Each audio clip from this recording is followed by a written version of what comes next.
Hello, this is Dr. Gardner. Today we're going to be looking at percent compositions and how that can allow us to determine information about substances and compounds we might be studying. First of all, we have to realize we need a technique to find out information about chemical formulas, because we can't directly determine a chemical formula with experimental techniques, but we can indirectly find the chemical formula for a compound.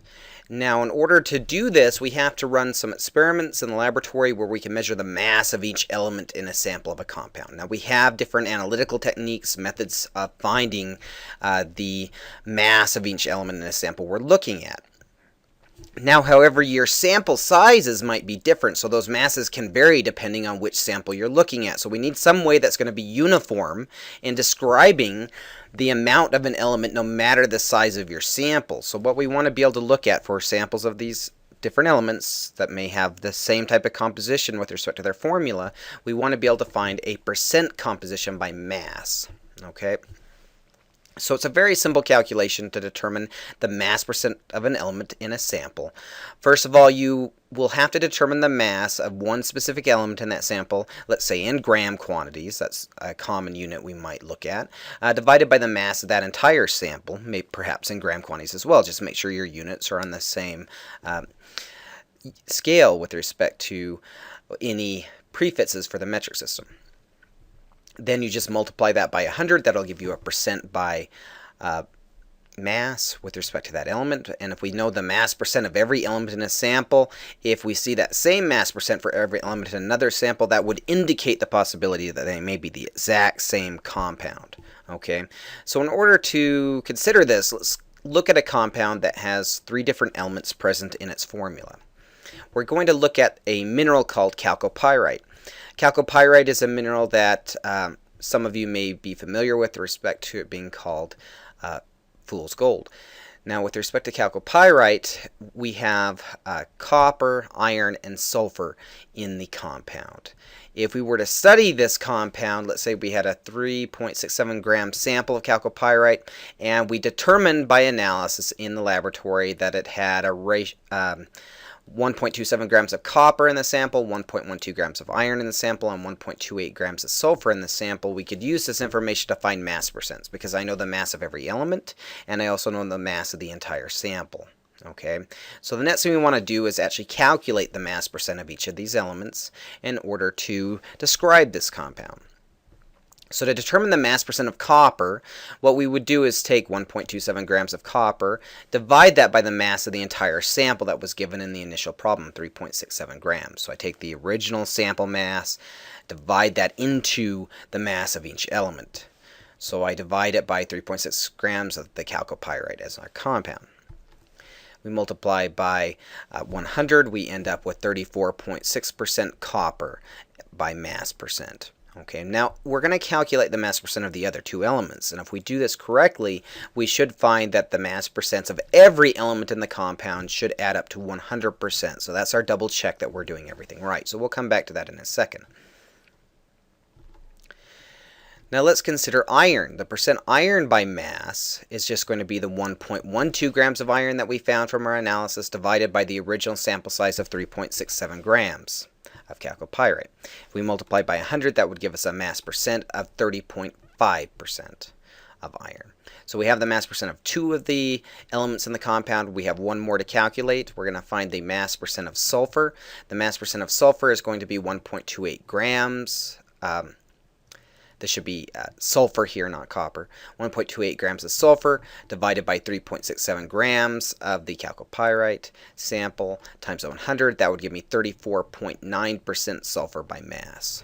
Okay, that would be my mass percent of sulfur. Now, all three of those should add up to 100%. And in fact, we can see they do. 34.9, 34.6, and 30.5. If I add up all of those percentages for my copper, my iron, and my sulfur, they add up to 100%. So that's my double check that I've determined the percentages of every element in the substance. If I ended up with a number other than 100%, there's usually an error. Maybe you haven't identified one of the elements present, and so you would need to correct for that. Now, if I had another sample of the mineral, let's see if the mass percents would differ or not.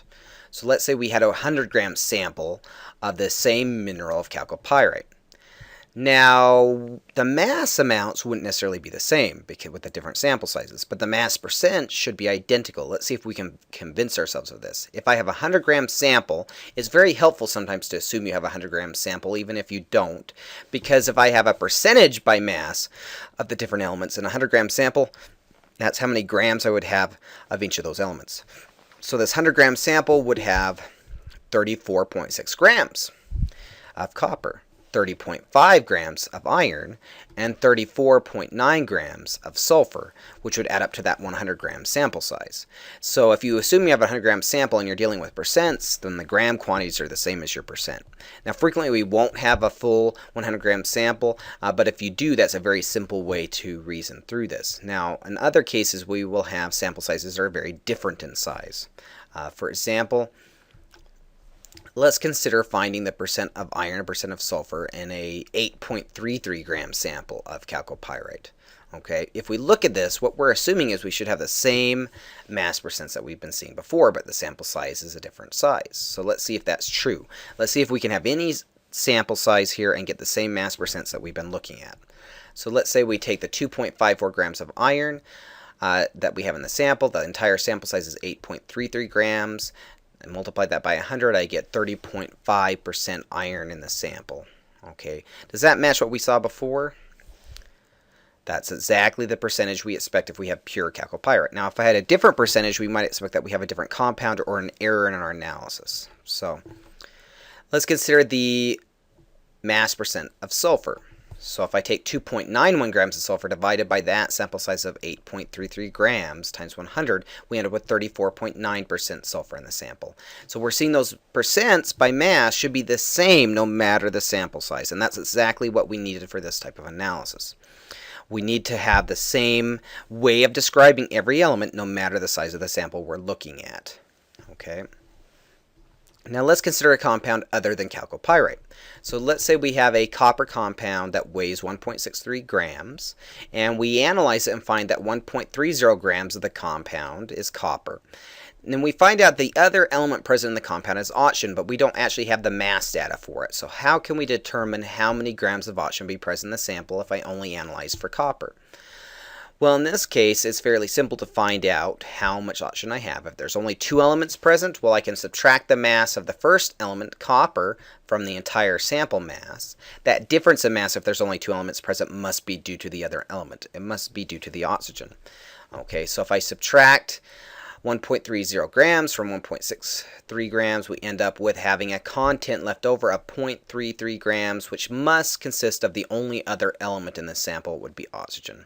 Okay, so you may have some problems on your homework where you have to determine the number of grams of one element that's not specifically expressed. In that case, you have to find by difference the amount of mass that hasn't been accounted for. That must be that last element that hasn't been identified mass-wise.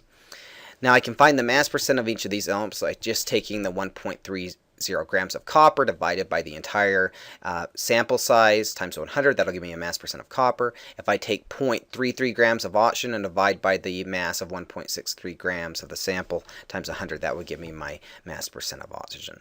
So that's exactly what I did here. 1.30 grams of copper from the analysis divided by the sample size of 1.63 grams times 100. That gives me 79.8% mass by copper. If I take 0.33 grams of oxygen divided by the sample size of 1.63 grams times 100, I get 20.2% oxygen. Now let's see if this makes sense with respect to adding up to 100. If I take 79.8 plus 20.2%, that should add up to 100% to describe all of the elements in my compound. Okay, so this is exactly the type of technique we'll use. It's a very simple calculation that we're looking at right now. Let's apply it to a few other types of problems. Let's consider a sample of fluorite. Now, fluorite is a mineral of calcium. It's a compound of the calcium metal with fluorine. And the analysis of this sample tells us that there's 2.76 grams of fluorite. There's a 2.76 gram sample of fluorite that we're talking about with the mineral, and there's 1.42 grams of calcium. Now what we need to realize is how much fluorine is in the sample. Okay, so if there's only calcium and fluorine in the sample, we have one element not identified. So we just looked at that. So how do I find out the mass of fluorine? So maybe your local instructor can pause this and ask you how you would solve for that.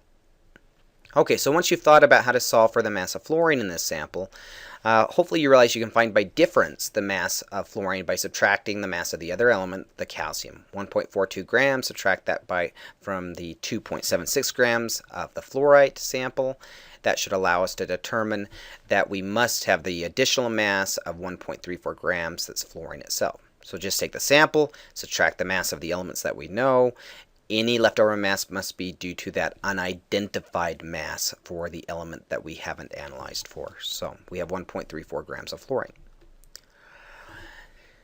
Now, since we know the grams of each of the elements in the sample, we can find mass percent. So let's calculate a mass fraction of calcium and fluorine in the sample first of all.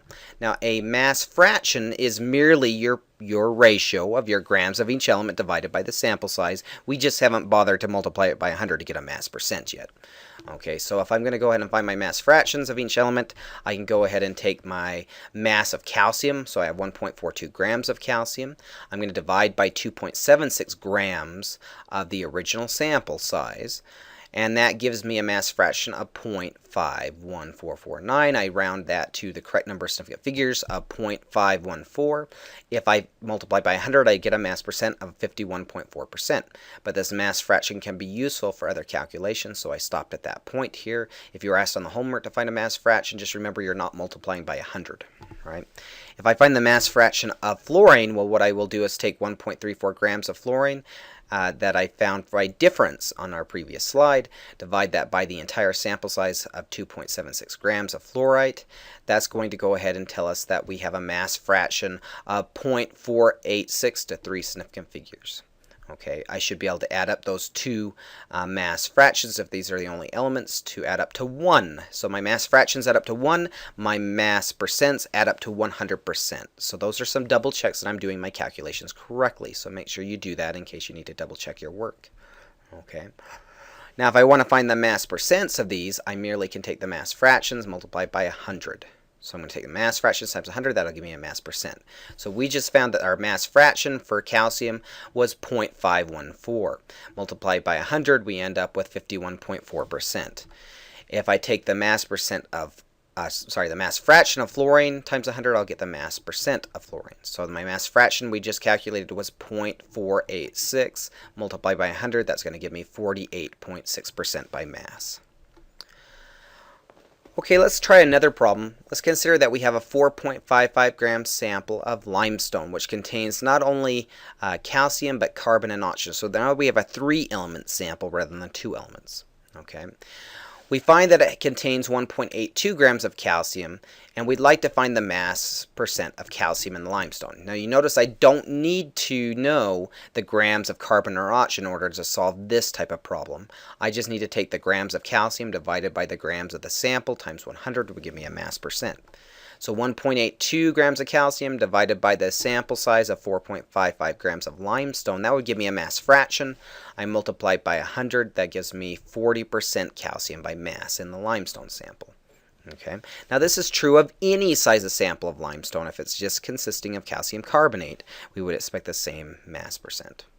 Okay, so there's some basic introductions to finding mass percents and mass fractions. I'm going to follow up this video with another short video that will find your mass percent for other calculations, and as well as we'll start reviewing how to use moles, molar mass, and grams here in the next video. So, okay, thank you very much.